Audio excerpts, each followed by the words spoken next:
നമസ്കാരം. ജീവിതം നമ്മൾ മനസ്സിലാക്കി വച്ചിരിക്കുന്നത് എപ്പോഴും ആരുടെയൊക്കെയോ കൽപ്പനകളാലാണ്, ആരുടെയൊക്കെയോ ചിന്തയുടെ ഒരു ഭാഗത്താണ് നമ്മളും. നമ്മുടെ ചിന്തയ്ക്ക് ഈ ഭൂമിയിൽ ജീവിച്ചിരിക്കുന്ന 99% മനുഷ്യർക്കും അവരവരുടെ ചിന്തകളിൽ പ്രവർത്തിക്കുന്നില്ല. അവരെ ഒരു നിമിഷം പോലും അറിയുന്നില്ല. നമ്മൾ ജനിച്ച നാൾ മുതലേ നമുക്ക് എവിടുന്നേക്കോ ആരുടെയൊക്കെയോ ചിന്തകളുടെ ഒരു പ്രതിഫലമായി നമ്മൾ ജീവിച്ചു പോയിക്കൊണ്ടിരിക്കുന്നു അല്ലേ? ഒരു ഗ്രൂപ്പിസം ആൾക്കാർ രാഷ്ട്രീയം, ഒരു ഗ്രൂപ്പിസം ആൾക്കാർ വേറെ എന്തൊക്കെയൊക്കെയോ കാണിക്കുന്നു. ഇതെല്ലാം ഒരു ട്രാപ്പാണ്, ഇതെല്ലാം ഒരു ബ്രെയിൻ വാഷിംഗ് ആണ്. നമ്മുടെ സമൂഹം ഒരു ഹ്യൂമൻ ലൈഫ് എക്സ്പീരിയൻസിനുള്ള അവസരം ഒരുക്കുന്നില്ല. നമ്മളവിടെ ട്രാപ്പിലായി പോകുന്നു.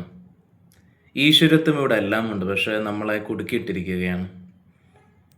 ഈശ്വരൻ പോലും ഈ ട്രാപ്പിൻ്റെ ഒരു ഭാഗത്തായി കഴിഞ്ഞു. നമുക്ക് ഇമോഷണലി ഒരു സെക്യൂരിറ്റിക്ക് വേണ്ടിയുള്ള ഗോഡിനെ ക്രിയേറ്റ് ചെയ്ത് കഴിഞ്ഞു. അത് ഹിന്ദുയിസം ആണെങ്കിലും ഇസ്ലാമിക് ആണെങ്കിലും മുസ്ലിംസ് ആണെങ്കിലും എല്ലാം അങ്ങനെ കഴിഞ്ഞു. ദൈവം ഒരു സുരക്ഷിതമായിട്ടുള്ളൊരു വസ്തുവായി കഴിഞ്ഞു. അപ്പോൾ ദൈവം പോലും ഈ ട്രാപ്പിൻ്റെ ഭാഗവത്താണ്. നോക്കൂ, നമ്മുടെ ജീവിതം നമുക്ക് ഈ ജീവനെ എക്സ്പീരിയൻസ് ചെയ്യാനായിട്ടുള്ള തലത്തെ തൊടാൻ ഈ സമൂഹം നമ്മളെ സമ്മതിക്കില്ല. നമ്മൾ കണ്ടുകൊണ്ടിരിക്കുന്ന ഈ കുടുംബമാണെങ്കിലും ഇതൊരു ഒന്നാമത്തെ ട്രാപ്പാണ്, ഫാമിലി എന്ന് പറഞ്ഞുള്ളത്. നമ്മുടെ ഇമോഷണൽ സെക്യൂരിറ്റിക്ക് വേണ്ടിയിട്ട് നമ്മൾ ക്രിയേറ്റ് ചെയ്ത് വെച്ചിരിക്കുന്ന ഒരു ഡ്രാമ.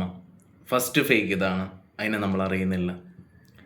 2, ജനിച്ച നാൾ മുതൽ നമ്മുടെ ഒരു നിഷ്കളങ്കത്തെ ഇത്രയും ഗൗരവത്വമാക്കി തീർത്തത് സ്കൂൾ വിദ്യാഭ്യാസമാണ്. അത് ഏറ്റവും വലിയ മിസ്റ്റേക്കാണ്. വിദ്യാഭ്യാസം എന്നുള്ള രീതിയിൽ നമ്മളെ പറ്റിച്ചു, ആ ഒരു ട്രാപ്പ്. പിന്നെ നമ്മൾ കാമം ഉള്ളിൽ നിന്നുണ്ടാകുമ്പോഴും നമ്മളെ എന്തൊക്കെയൊക്കെ ഒരു ബന്ധനത്തിൽ കുടുക്കി, വിവാഹം എന്ന് പറയുന്ന വേറെ ട്രാപ്പ്.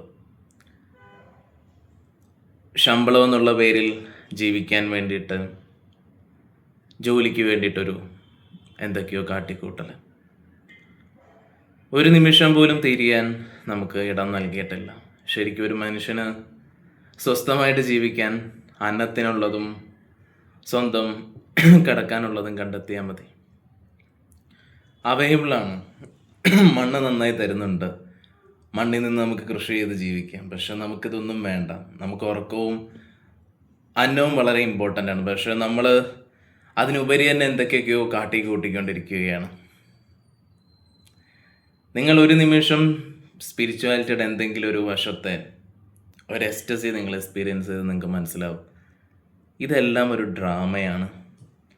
നമുക്ക് സ്പിരിച്വാലിറ്റി എന്തുകൊണ്ടാണ് പലർക്കും അകലമായി പോകുന്നതിൻ്റെ ഒരൊറ്റ കാരണം ഇത് മാത്രമാണ്. ദൈവം ആരുടെയൊക്കെയോ ചിന്തകളിലാണ്. ദൈവം ഒരു രാഷ്ട്രീയത്തിലുള്ള ആളാണ്. ദൈവം ഒരു മതത്തിൻ്റെ ആളാണ്. ദൈവത്തെ അവരങ്ങനെ കൈകാര്യം ചെയ്തതുകൊണ്ട് മനുഷ്യരെല്ലാം അതിൻ്റെ പിന്നാലെയാണ്. പ്രാണനെയോ ജീവനെയോ നട്ടല്ലൂടുയർന്ന ജ്യോതിയായി തെളിയുന്ന പരംജ്യോതിയായി അതിലലിയുന്ന ഒരു മഹാസമാധി എന്ന് പറയുന്ന അവസ്ഥയൊക്കെ സമൂഹത്തിന് എത്രയോ അകലെയാണ്. ആ അകലമായിരിക്കുന്നതിനെ യാഥാർത്ഥ്യമാക്കാൻ സമൂഹം സമ്മതിക്കില്ല. വിദ്യാഭ്യാസവും കുടുംബവും ജോലിയും ഇന്നത്തെ സാമൂഹികപരമായിട്ടുള്ള എല്ലാ അന്തരീക്ഷങ്ങളും, ഹോസ്പിറ്റൽ തൊട്ട് സർവ്വരീതിയുമുള്ള കോർപ്പറേറ്റ് കമ്പനികളും നമ്മളെ ഒരു കുടുക്കിലാക്കിയിരിക്കുകയാണ്. എന്നാൽ നമ്മളെല്ലാം അതിൻ്റെ ഭാഗവത്തായി ജീവിച്ചുകൊണ്ടും ഇരിക്കുകയാണ്. ഈ ലോകം അന്നത്തിനുള്ളത് മാത്രം കണ്ടെത്തി സ്വസ്ഥമായി ഈ താരതമ്യ ബുദ്ധിയിൽ നിന്നൊന്ന് ഒഴിഞ്ഞു മാറി ജീവിച്ചാൽ എല്ലാവരുടെ ഉള്ളിലും തിരിച്ചറിവുണ്ടാവും എന്നുള്ള കാര്യം ഉറപ്പാണ്. പണ്ട് എത്തിസ്റ്റായിട്ടുള്ള ആൾക്കാർ പറയുന്ന ഒരു കാര്യമുണ്ട്, വെളിച്ചമില്ലാത്ത സമയത്ത് ഈശ്വരനെ സൃഷ്ടിച്ചതാണ്. നോക്കൂ, അങ്ങനെയുള്ള കാലമായിരുന്നെങ്കിൽ ഇന്ന് നമുക്കിവിടെ അവശേഷിക്കുന്ന പല ക്ഷേത്രങ്ങളും പല കാവുകളും ഇതെല്ലാം തന്നെയും അവർക്ക് സൃഷ്ടിക്കാൻ കഴിഞ്ഞത് ആ വെളിച്ചമില്ലായ്മയായതുകൊണ്ടായിരിക്കാം. അവരന്നത്തിനുള്ളത് മാത്രം കണ്ടെത്തി നമ്മുടെ പ്രാചീനർ.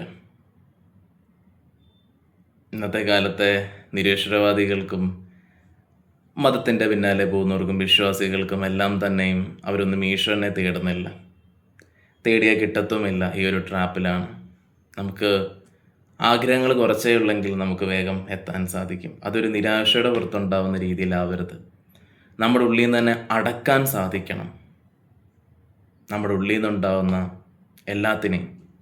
അപ്പം നമുക്ക് തെളിഞ്ഞു കിട്ടും ജീവൻ്റെ യാഥാർത്ഥ്യം എന്താണെന്നുള്ളത്.